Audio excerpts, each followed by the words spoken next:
Muy buenos días, Flor. Buenos días a los radioescuchas que nos sintonizan en las frecuencias de Telemetro Radio, a quienes nos ven por streaming a través de Metcongo, en RPC Televisión, en señal de televisión abierta y a través de las plataformas de Telemetro Reporta Cuarto Poder en YouTube. Bienvenidos a la emisión de hoy, miércoles 9 de noviembre del año 2022, Flor. Y en las elecciones de medio término que se celebraron anoche en los Estados Unidos, pues los resultados no parecen haber constituido la famosa ola roja o maremoto rojo por el color del Partido Republicano que vaticinaban algunos, sobre todo los más cercanos al expresidente Donald Trump.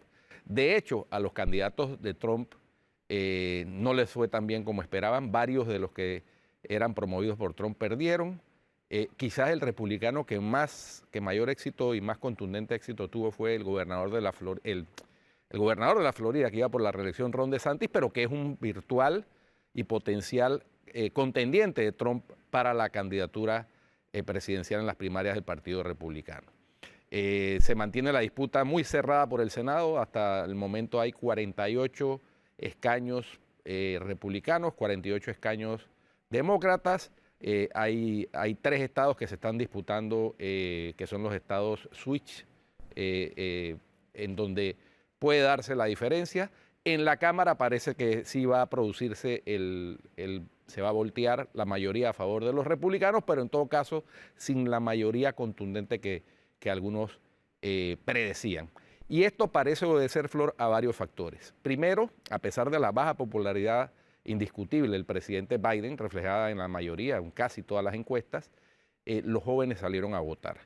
Y los jóvenes, el discurso que parece etéreo, sí, el discurso que parece un poquito etéreo de la preservación de la democracia y de la preservación de los derechos civiles, sobre todo con el polémico fallo de la Corte Suprema de Justicia contra la decisión de 50 años de vigencia del derecho al aborto, ha tenido que ser un factor fundamental en esa masiva asistencia de jóvenes 100%. que han impedido pues esta barrería que se esperaba de parte del Partido Republicano. Varios de los debates han sido en torno a eso, de quién puede elegir las decisiones en tu cuerpo. Entonces hay hitos interesantes en estas elecciones. Por ejemplo, por primera vez una mujer demócrata gobernará el estado de Nueva York. Por primera vez una mujer abiertamente lesbiana gobernará el estado de Massachusetts. Hay un gobernador negro en el estado de Maryland, demócrata también. Es decir, ha habido... Estamos en el 2022 y sigamos destacando ese tipo de cosas de los candidatos y de los funcionarios. Así es, ha habido temas importantes y lo que parecía ser un giro, o que se esperaba que fuera un giro hacia la derecha radical en Estados Unidos, no se produjo.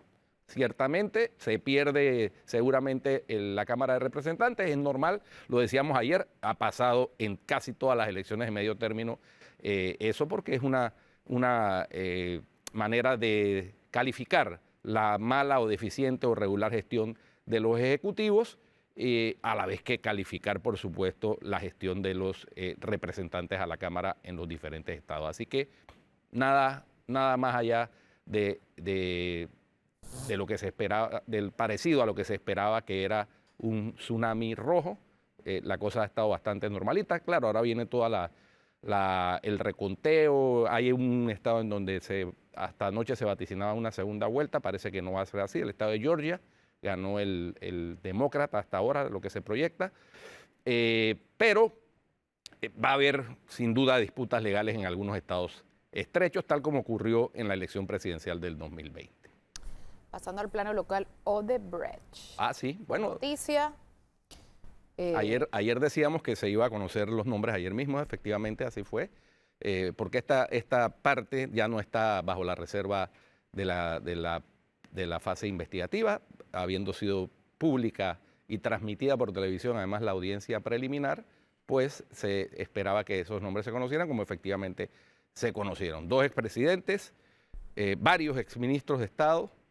6 exministros. Así es, un exdiputado. Y también hay empresarios, abogados y particulares. Y hay importante decir, los fiscales del Ministerio Público denominan este caso como el mayor atraco al Estado. Sí, Ya ayer también se conoció el auto mixto, es un auto de 400 y tantas páginas, hay que leerlo cuidadosamente. 397. 497 páginas, hay que leerlo cuidadosamente, analizarlo, pero lo cierto es que sigue siendo un proceso histórico, sin duda alguna, quizás el más importante en la historia judicial de la República de Panamá. El mayor atraco del Estado, así mismo lo denominaron los fiscales del Ministerio Público. Nunca antes habían sido llamados a juicio 2 expresidentes y 6 exministros en el mismo proceso.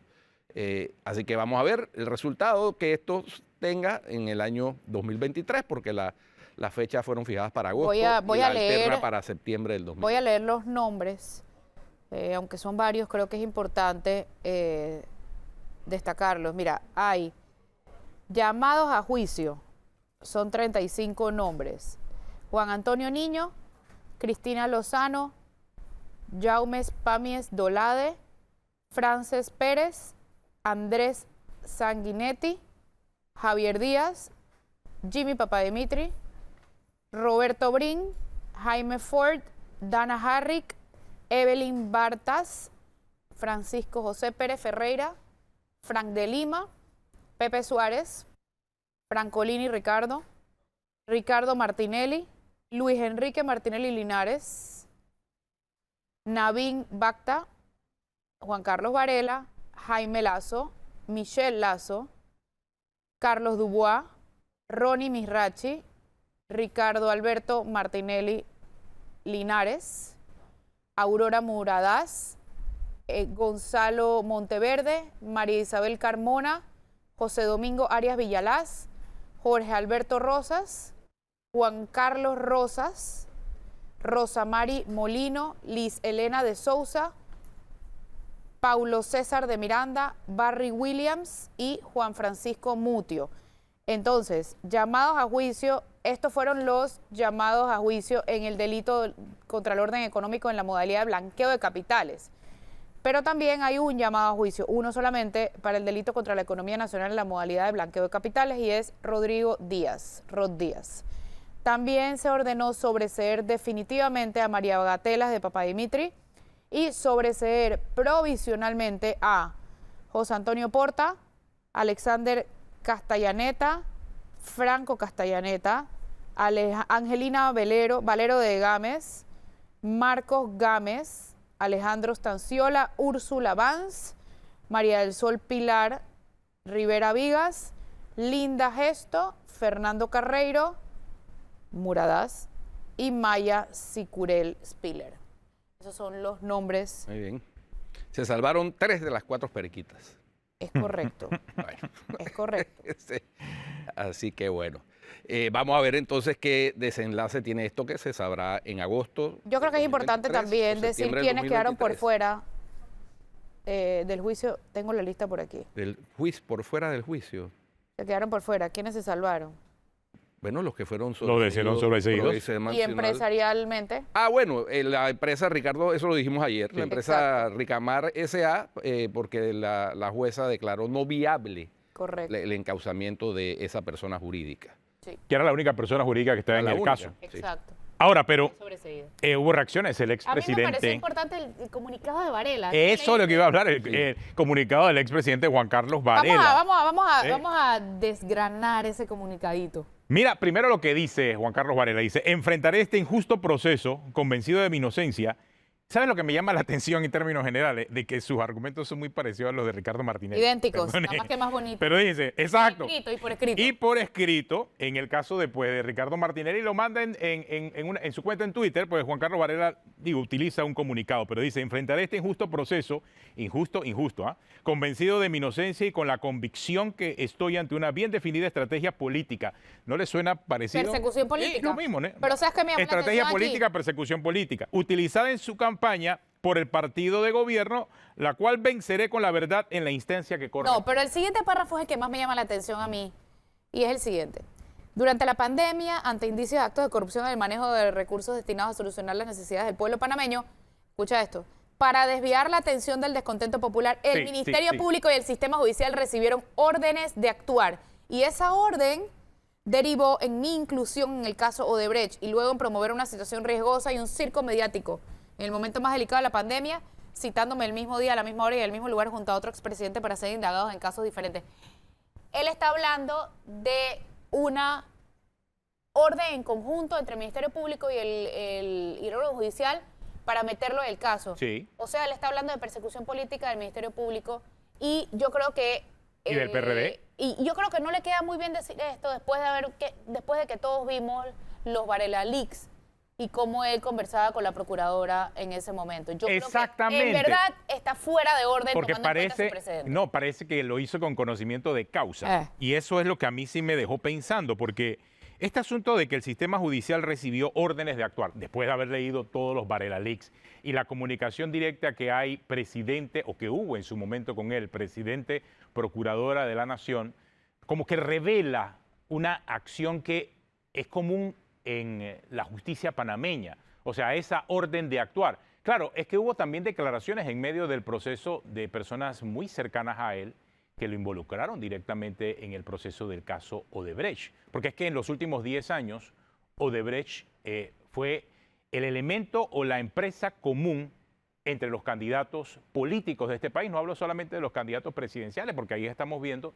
también que aparece en la lista de llamados a juicios otros que no necesariamente fueron candidatos presidenciales. Pero sus argumentos, la verdad, Flor, son muy parecidos a los de Ricardo Martínez. Sí, y en el comunicado continúa con algo que, bueno, está incluso contenido en el auto mixto. Dice, toda mi información bancaria, financiera y patrimonial fue revelada a la Fiscalía y la misma Fiscalía comprobó que no existe ningún tipo de trazabilidad de dinero que no fueran a campañas políticas. El mismo argumento. El tema es que lo que se comprueba es que dinero de la Caja 2 de Odebrecht a través de la sociedad de Jaime Lazo fueron a parar a la campaña política de Juan Carlos Varela y eso se llama blanqueo de capitales aquí y en Cafarnaún. Porque si fuera una donación transparente, la hace Odebrecht directamente. Pero es que ese es el mismo argumento. Esa Caja 2 no era para donaciones, era para coimas. Sí, correcto. Ese mismo argumento del de Ricardo Martinelli. Fue una donación. Fue una donación. La diferencia entre la coima y la donación es lo que quieren hacernos entender como coima. Claro.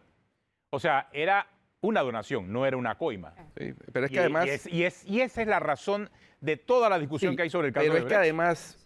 Fueron donaciones, no fueron coimas. Flor, el juicio... Están llamados a juicio por el delito de blanqueo de capitales, no de corrupción de servidores públicos, que sería si fuera coima, no de peculado. Exacto. No, están llamados por blanqueo de capitales. Mira lo que me escribía. Blanqueo de capitales es tratar de disimular el origen ilícito de un dinero metiéndolo o mezclándolo con un flujo lícito de dinero. Y eso se configura perfectamente en esas operaciones de la trazabilidad, así fueran a parar a la campaña política de uno o del otro. Hay una persona que... Porque salieron de la Caja 2 Por eso, de Odebrecht. hablar de donaciones es un eufemismo. Totalmente. En medio de este proceso.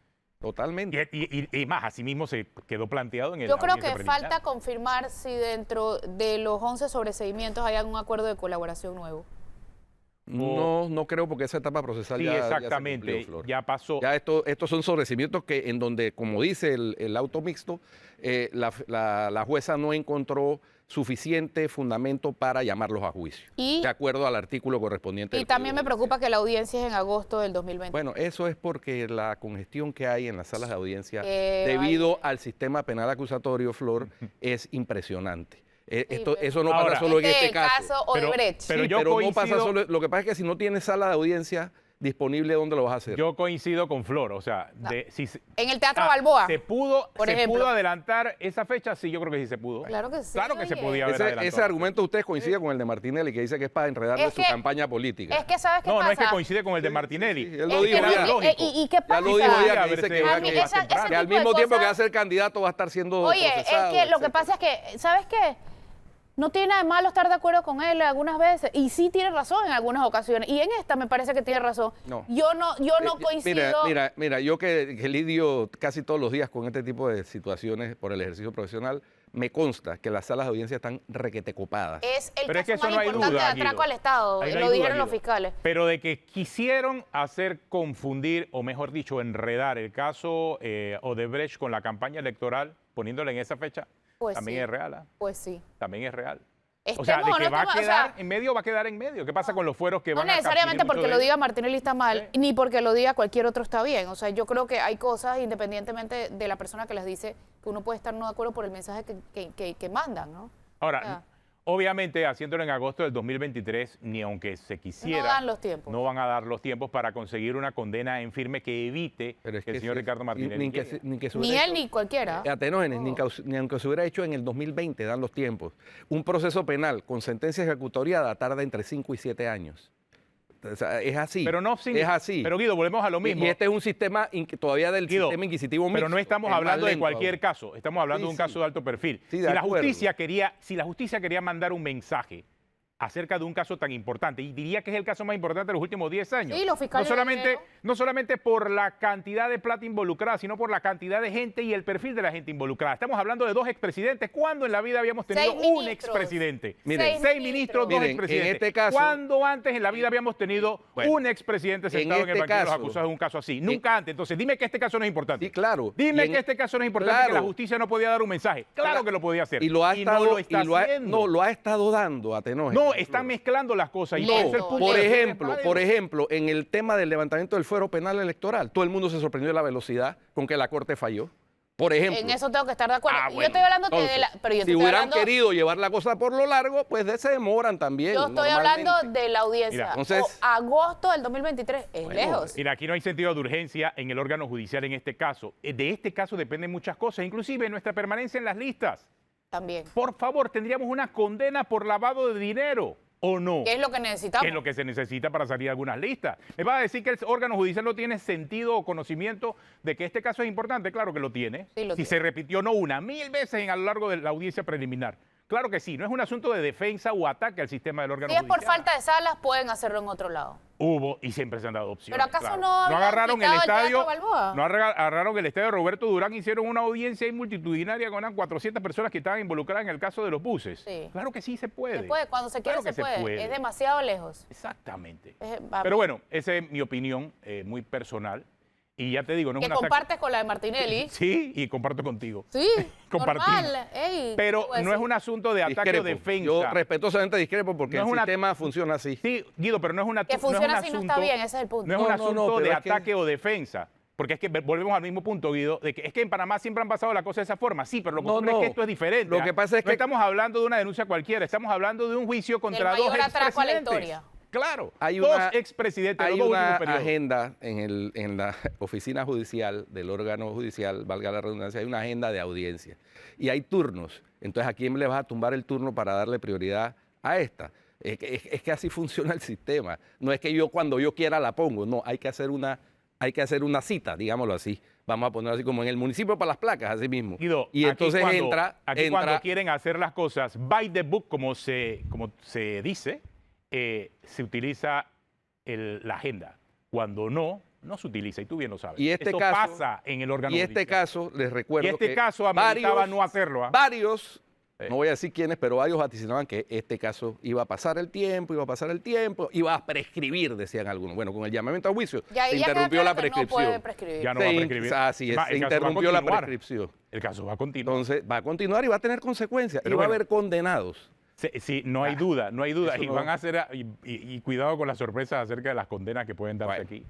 Porque, por eso decimos, este caso sí va a marcar, me parece a mí, dependiendo de los tiempos, un antes y un después en la historia judicial de este país. Tú me vas a decir que el órgano judicial no sabe eso.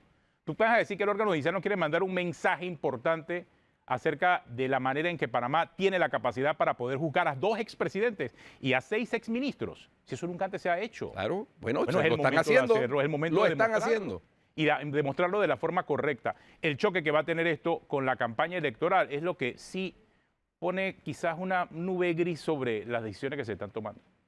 Ese es el tema. Los Pero bueno, tiempos son muy complicados. vamos a la pausa porque tenemos a Olga Valdía. Vamos a seguir hablando de este asunto de la Fundación Libertad Ciudadana. Olga va a hablar con nosotros acerca también de sus percepciones sobre lo que está pasando del caso de Brecht. Ya regresamos.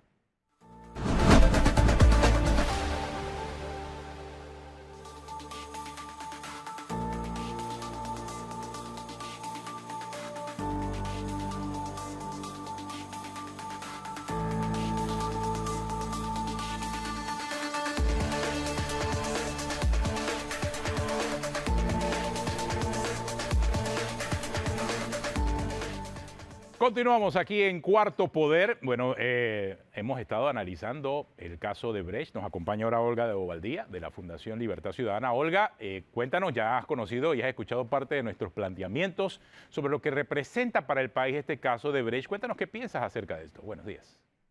Bueno, creo que es toda la discusión que habían estado ustedes sosteniendo, que la estaba escuchando con mucha atención. Todo es aplicable. Realmente hay cosas que vemos. La primera, efectivamente, que haya un llamamiento a juicio y que creo que para todos los tiempos de la justicia frente a una vez se gira la vista fiscal por parte del Ministerio Público, que también la giró más rápido de lo que pensamos que lo iban a hacer, de acuerdo al número de fojas del expediente. Cuando se llama a la audiencia preliminar, cuando efectivamente se lleva a cabo la audiencia preliminar en las segundas fechas, con una actuación muy decidida por parte de la juez de no permitir que todas las conductas que ya sabemos que además son como contra de la ética del ejercicio de la profesión, todas esas tácticas dilatorias que conocemos, y ahora que se dé el llamamiento a juicio, está ocurriendo más rápido que los tiempos procesales que ha podido tomar. Eso por un lado positivo, ¿no? Por otro lado, yo creo que sí deja un sinsabor muy grande, a pesar de que hay un llamamiento a juicio, deja un sinsabor muy grande varios elementos del caso. El primero, en un momento dado sabíamos que había más de 100 personas investigadas, sabiendo además que probablemente el número real de personas que estuvieron involucrados es todavía mayor a ese. Las personas jurídicas involucradas fueron múltiples. El entramado de sociedades anónimas de personas jurídicas, solamente se vio una, que ya sabemos que además ha quedado en un sobreseimiento, que es el caso de Importadora Ricamar.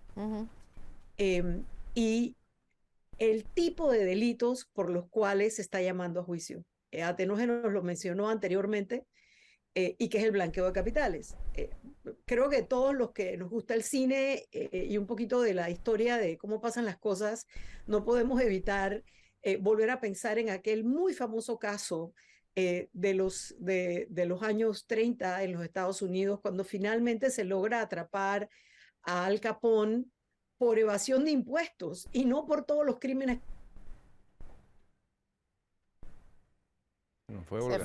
Parece que perdimos la comunicación, hubo un problema ahí con Olga, Olga Bobaldía, la Fundación Libertad Ciudadana. Ya regresaste, Olga, te escuchamos, te escuchamos. Sí, no sé qué pasó realmente. Digo, creo que la entrevista es por Zoom y yo creo que todos sabemos que no hay sesión de Zoom que no lleve la sesión espiritista de estás allí, sí, dame una prueba de vida, etcétera, etcétera. Así que ya pasamos, ojalá que sea la última y sesión las escuchas de Putin, ¿no? Obviamente. Sí. Exacto, ruso, exacto, ¿no? más el Pegasus, más las escuchas. Pero lo cierto es que por el lado positivo, los tiempos que han sido más rápidos de lo que pensábamos que eran, tomando en cuenta el muy delicado tema que ustedes trataron anteriormente también, que son los dos tiempos paralelos del calendario electoral y lo que parece que va a ser el calendario del proceso. Yo estaba revisando ayer en el calendario electoral, en el texto único publicado, y dice que el 31 de octubre del próximo año es la última fecha para presentar por escrito los candidatos para todos los cargos de postulaciones. Y el 2 de enero es la última fecha para publicar en un diario local y se me olvida el nombre del instrumento de publicación del Tribunal Electoral, que equivale a lo que sería el boletín en electoral. el resto de las leyes, la Gaceta Oficial. El boletín electoral. El boletín del Tribunal Electoral. Sí. El calendario dice que el 2 de enero es la última fecha de publicación de las candidaturas en firme.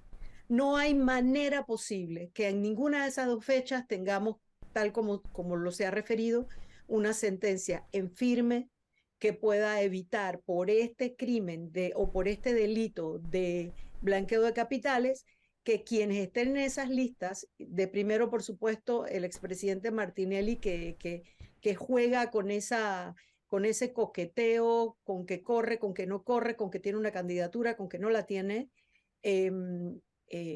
con el tema de su partido político. La verdad es que es una situación donde esos dos calendarios que van a correr paralelamente van a generar una gran incertidumbre y el momento del cruce entre, creo que inclusive va a haber que hacer como unos modelos de qué dice nuestra ley, qué pasa si efectivamente hay alguien que saque una candidatura por voto y luego salga la condena. Exacto. Realmente es una situación que creo que va a generar muchísimos temas electorales que no habíamos visto antes. Y que por Un tanto tercer tomará más elemento, tiempo en resolver, porque claro, como claro. por ser nuevo, los responsables de tomar esas decisiones se van a demorar más tomándolas. Ujú. Y habrá Además, muchísimo más debate alrededor de si está bien, si está mal, y eso hace que el clima en el país se vuelva todavía más pesado. ¿qué estamos viviendo, Flor? Un tema de desconfianza profunda, no solamente desconfianza interpersonal o la que se conoce como confianza social, persona a persona, pero estamos viviendo un tema de desconfianza política en el sistema político, que como sabemos está afectando la percepción de la ciudadanía sobre la democracia, el Estado de Derecho y otros elementos. Y por supuesto que estas cosas que han estado pasando profundizan esa desconfianza. Allí es donde quiero mencionar dos elementos que tienen que ver también con el cruce de la justicia y la perspectiva electoral. Ustedes mencionaban que si la justicia quería o no quería mandar un mensaje con relación a los temas de corrupción, la disuasión de la corrupción y cómo se puede prevenir. Esto cruza importantemente con el tema electoral porque lastimosamente de parte del conglomerado de justicia más alto del país recibimos un mensaje directo con el nombramiento de un magistrado electoral que es un operador político y que está muy lejos de las aspiraciones de una persona que llegara al puesto y que garantizara, al menos con su trayectoria, independencia por parte de los partidos políticos e imparcialidad. Indudablemente, cualquier persona que es nombrada en un puesto tiene la prerrogativa de efectivamente entender el peso del puesto, vestirse de la magistratura que le toca y ser imparcial. Pero lo que pasa es que así es la naturaleza humana. Las acciones anteriores te van de alguna manera generando una predicción de cuál va a ser la actuación posterior. Y en este caso de Brecht, deja una sensación de mucho sinsabor, no solamente el número de personas llamadas a juicio, y tenemos unos días para saber si la fiscalía, si nuestro Ministerio Público va a apelar algunos de los sobreseimientos. Entiendo por un abogado penalista brillante, muy serio y correcto, todavía quedan de esos en el país, que me explica que el término de apelación para la fiscalía es de 2 días hábiles después de su notificación para anuncio y 3 días hábiles para su sustentación. O sea, que si el Ministerio Público va a apelar algunas de esas sobreseimientos, que son múltiples, si lo va a hacer, lo vamos a saber de aquí al final de la semana. Creo que sería muy importante que la Fiscalía procediera con este paso y sencillamente no es porque se desconfíe de la actuación de la jueza. Yo realmente solo he visto el documento que ha circulado que tiene las personas llamadas a juicio, pero yo no he visto la parte anterior del expediente que debe tener las consideraciones resolutivas. Pero sí es muy doloroso ver que en los tiempos de la justicia se prescribieron todos aquellos delitos que tienen que ver con la corrupción de funcionarios públicos. Y eso pasa por las penas. En las diferentes formas de peculado, nosotros vemos que hay prisión de 2 años, de 4 años, de 3 años, en el enriquecimiento justificado, 2 años a 4 años, en la corrupción de servidores públicos, 3 años a 6 años. Es decir, realmente la Fiscalía apostó al delito donde podían evitar que el argumento de prescripción hiciera que se cayera el caso, que es gracias a Tenógenes, que me acaba de mandar el documento completo, lo voy a leer con atención porque no lo tenía completo. Así que yo creo que ahí hay un tema importantísimo con respecto a cómo funciona la justicia, porque efectivamente este es el caso más grande de la historia del país.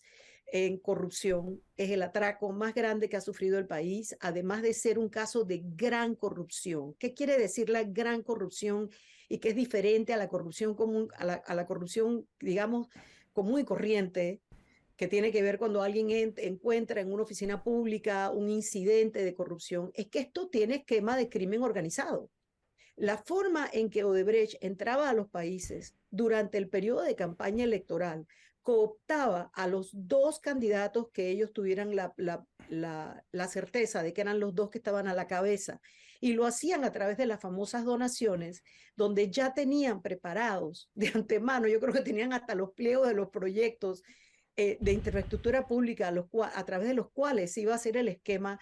Realmente pone en una situación casi ridícula los argumentos de persecución política de ambos expresidentes. Es realmente, no hay manera, sobre todo en el tema de delito de blanqueo de capitales, tiene que haber lo que se llama un delito precedente.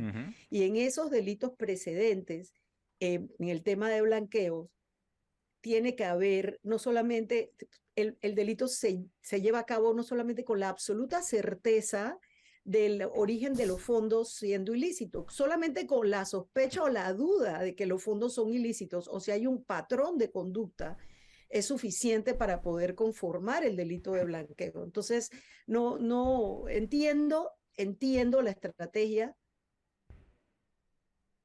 Bueno, volvimos a aprender, ahora sí. Realmente duele ver que los delitos reales de corrupción no van a ser castigados. Hay una aclaración que me hace ahí y después hago una pregunta, Olga. Dice alguien aquí, coincido con Guido porque hay que dar tiempo a que todas las partes interpongan las apelaciones que van a meterle a esta decisión de la jueza Martínez. Más. Y por tanto es bueno planificar con suficiente antelación. ¿Te imaginas la tragedia que sería que la audiencia fuera en febrero, por ejemplo, y estuviera parada por todas las apelaciones de todos los recursos? Eso es una aclaración importante. Es un buen punto. Sí, es punto un válido. buen punto. Sí. Y la pregunta, Olga, iba dirigida al comunicado de Juan Carlos Varela, en el que dice que por las compras de la pandemia y los escándalos que se suscitaron alrededor de esas compras, hubo una orden, con esa palabra usó, al Ministerio Público y el órgano judicial de involucrarlo en el caso Odebrecht. Eso es una parte que nos llamó la atención de ese comunicado, y el segundo es donde acepta las donaciones, que salen de la caja 2, y la caja 2 era para coimas, no para donaciones. Independientemente de que haya sido donación, cabe, como decía Guido, en blanqueo de capitales. Me gustaría saber tu opinión de esos dos puntos del comunicado, por favor. Bueno, el primero es lo que conforma la actuación por la cual es llamada a juicio el presidente, el expresidente Varela.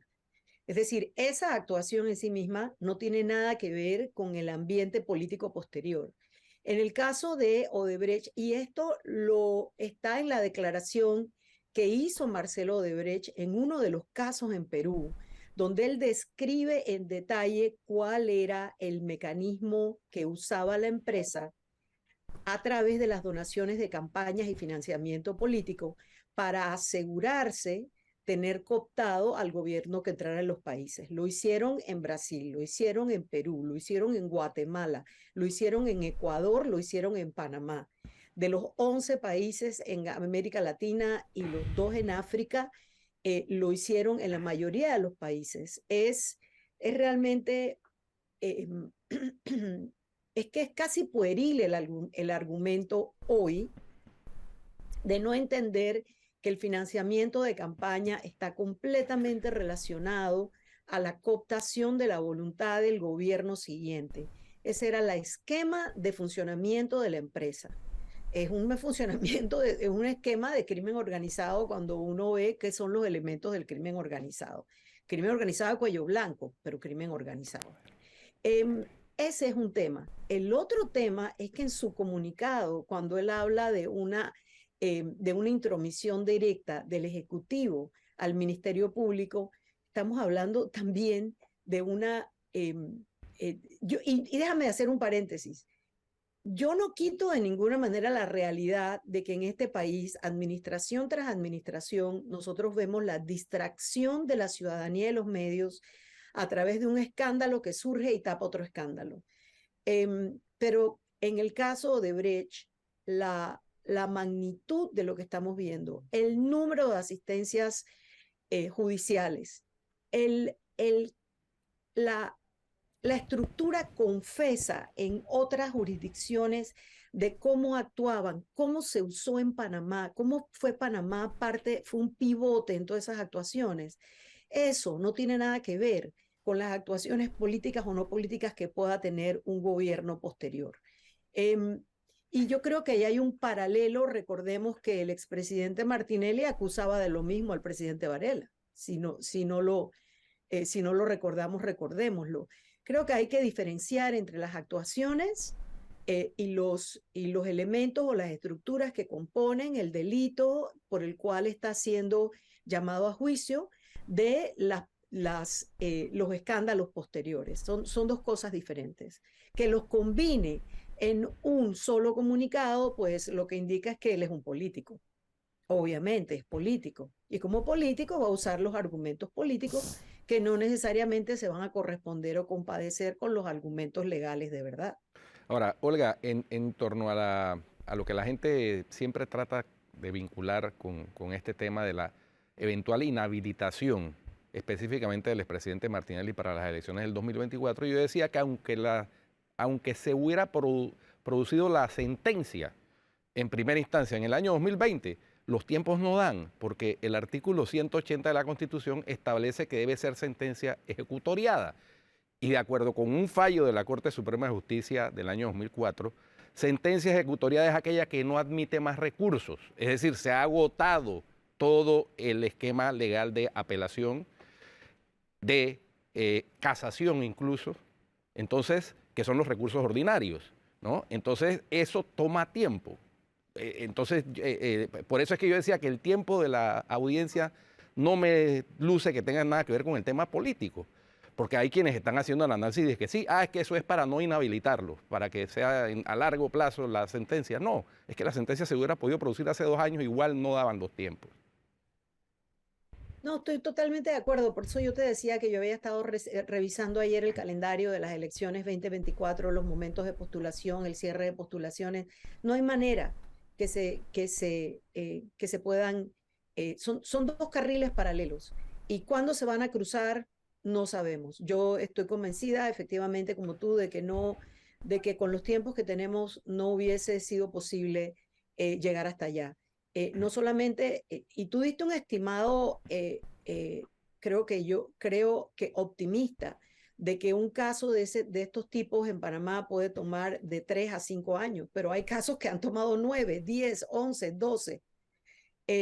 Así que efectivamente creo que estamos hablando de cosas distintas, sin dejar de mencionar que la justicia y la corrupción tienen una correlación indeleble, sabiendo que la justicia no necesariamente previene el próximo acto de corrupción.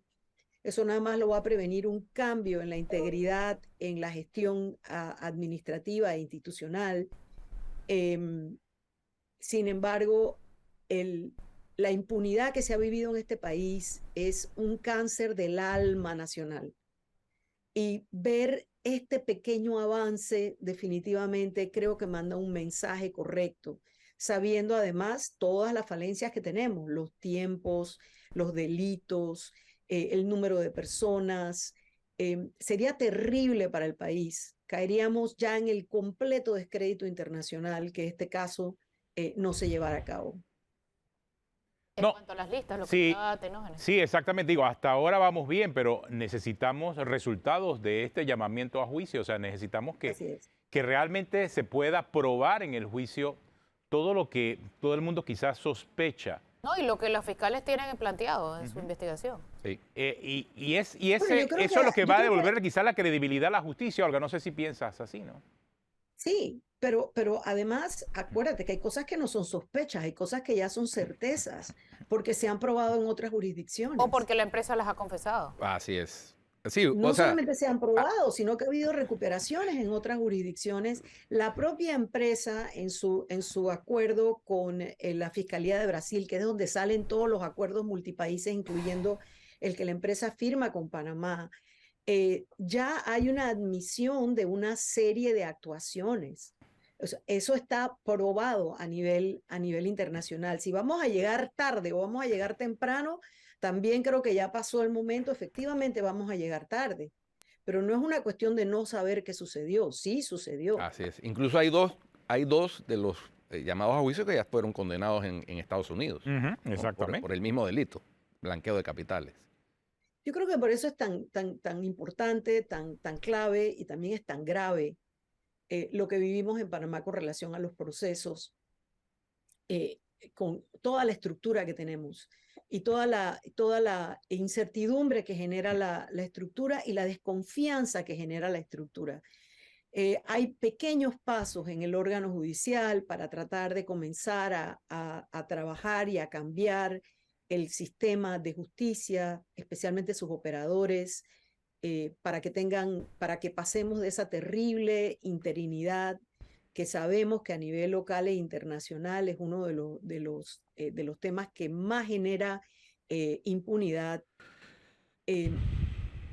Pero creo que todo ha quedado un poco teñido con ese nombramiento del magistrado del Tribunal Electoral y la confianza que poco a poco había comenzado a ganar el órgano judicial. Creo que ha habido un retroceso nuevamente en la confianza y definitivamente de este proceso y de los otros procesos de corrupción grandísimos que tenemos que todavía están en deuda con la justicia, casualmente varios de ellos dentro del mismo juzgado, con la misma juez, efectivamente en un calendario judicial que es grandísimo, larguísimo, que veamos efectivamente resultados, pero es exactamente, creo que todos estamos de acuerdo en el país, que efectivamente necesitamos ver resultados de la justicia para comenzar a ganar esa confianza interna y externa. Muy bien, Olga. Interesantes los planteamientos que hace. Y las expectativas. Y definitivamente que toda la ciudadanía, pero especialmente los que se manejan en estos temas de opinión pública, de justicia, de transparencia, las ONGs, los abogados, el Colegio de Abogados, en fin, están pendientes, los medios de comunicación están pendientes de que haya resultados. Mira, para poder mostrar, como decía Tenógenes, resultados que nos permitan decir con algo de autoridad, estamos injustamente metidos en una lista discriminatoria. Lo del caso de Odebrecht va más allá del mismo Odebrecht que como empresa. El señor Marcelo Odebrecht confesó ya hace 7 años, perdón, nosotros vamos 7 años por detrás de esto, porque fue en 2014-2015, final de 2014-2015, que esa caja 2 no entraba en la contabilidad oficial de su empresa. Eso es una confesión del señor Marcelo Odebrecht. Sí. Si no entraba a la contabilidad oficial, entonces significaba que no pagaba impuestos. Exacto. Ese era un dinero que ellos ni siquiera registraban. Es más, no hay una factura de contraprestación. Él mismo confiesa que ese dinero desde esa caja 2 se utilizaba para pagar campañas, sustentado por una declaración no solamente de él, de su padre, Emilio Odebrecht, que hacía 7 o 8 años antes había dicho que él le pagaba la campaña y contribuía con todos o con ninguno en cada uno de los países donde operaba. Claro. Esa es la razón por la que Perú actuó, esa es la razón por la que Colombia actuó, esa es la razón por la que República Dominicana actuó. Y esa es la razón por la que la declaración... Y la que Estados Unidos actúa por esa misma razón. O sea, y es la razón por la que es cuestionable el argumento de Juan Carlos Varela. Obviamente, justamente. En donde confiesa y él acepta que recibió los fondos, pero fueron una donación. ¿Donación de quién? De la caja 2 de Odebrecht, que la propia Odebrecht dijo que es dinero que no pasaba por la contabilidad oficial. Entonces, ese es el elemento, por eso hablando de un delito precedente, ahí está, y está muy claramente demostrado, no solo en Panamá, en base a lo que ya hemos visto, sino en todos los otros países que también han juzgado sobre lo mismo, Olga. Bueno, reiteramos, creo que estamos en acuerdo, mutuo acuerdo del argumento, que te lo digo, me parece hasta pueril por parte de ambos expresidentes, de hechos que ya están comprobados y confesos en otras jurisdicciones. Así que no es un tema de si acaso sucedió o no sucedió, sucedió. Lo que tenemos que tratar de verificar es quiénes, cuánto y cómo. Sabiendo dos cosas, que la caja 2 operó desde Panamá un número de años y cuando ellos tienen esa entrada que logran tener, porque Panamá siendo un país tan chiquito tenemos la terrible distinción de ser el país que más contratos le dio Odebrecht y más alta cifra numérica hubo aquí en contratos. Todavía no tenemos una cifra definitiva Porque ese es otro tema importante que ojalá se pudiera dilucidar en el juicio, y es la cifra definitiva de dinero que el país perdió a estos esquemas de corrupción de Odebrecht. Ese es un tema importantísimo, por un lado, y por otro lado, el tema de si esto que acaba de mencionar Guido, y tú has mencionado, que los abogados, que las organizaciones que hacemos estas observaciones como nosotros, que los medios estamos de acuerdo en que esto pasó. La pregunta es, ¿podremos trasladar esto a la conciencia ciudadana al momento de votar? De entender que no podemos seguir escogiendo servidores públicos que solo garanticen una continuación de la corrupción. Esa es la gran pregunta, porque aquí es donde se cruza la justicia y la voluntad electoral. Al final del día escogemos lo que queremos escoger. Exactamente. Así es. Gracias, Olga. Gracias por Bueno, yo creo que acompañarnos. hay un tema social importante, y es los esquemas clientelares en el país que han ido normalizando casos y esquemas de corrupción, pero eso, el grado máximo en que se llevó a cabo con Odebrecht es algo que no podemos borrar, es algo que no podemos El reto, dejar de mirar. el reto es que se le pueda explicar a las personas por qué es importante este caso de Odebrecht, porque al final del día la gente siente que esto no fue con ellos, pues. Sí, no, y que haya un precedente, Imagínate. que haya un precedente para que se disminuya, que vuelva a suceder. Es por que lo para menos. que esto se traslade a la Ok. conciencia nacional, como expone Olga, la gente tiene que entender por qué fue importante el caso y qué dejaron de tener Sí. por esto que se robaron otros. Porque hay quienes pensamos que ese esquema de Odebrecht se sigue dando Ah, claro. con Pero otras por empresas. supuesto. Claro. Estemos claros. Sí. Gracias. Bueno, Nos vamos al cambio, ya volvemos. Ya volvemos.